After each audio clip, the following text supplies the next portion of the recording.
আউযু বিকালিমাতিল্লাহিত তাম্মাতি মিন শাররি মা খালাক, আউযু বিকালিমাতিল্লাহিত তাম্মাতি মিন শাররি মা খালাক। এই দোয়াটি 3 বার পড়ার সাথে সাথে আল্লাহর কসম করে বলছি কুকুরগুলো আমার কাছ থেকে দূরে চলে গেল। সুবহানাল্লাহ। দেখেছেন, বান্দা যখন আল্লাহর কাছে চায় আল্লাহ বান্দাকে খালি হাতে ফিরিয়ে দেন না। আমরা তো এখন আল্লাহকে চিনি না, আমরা বিভিন্ন ভণ্ডের কাছে প্রার্থনা চাই, আমরা বিভিন্ন পীরের কাছে প্রার্থনা চাই, আমরা বিভিন্ন পাথরের কাছে প্রার্থনা চাই।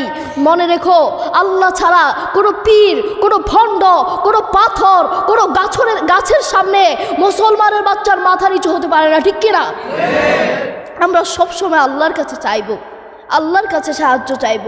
তাই আসুন আমরা আল্লাহর পথে ফিরে যাই, আল্লাহর জন্য কাজ করি। আল্লাহ তাআলা আমাদের সবাইকে বুঝার তৌফিক দান করুন। আসসালামু আলাইকুম ওয়া রাহমাতুল্লাহি ওয়া বারাকাতুহু।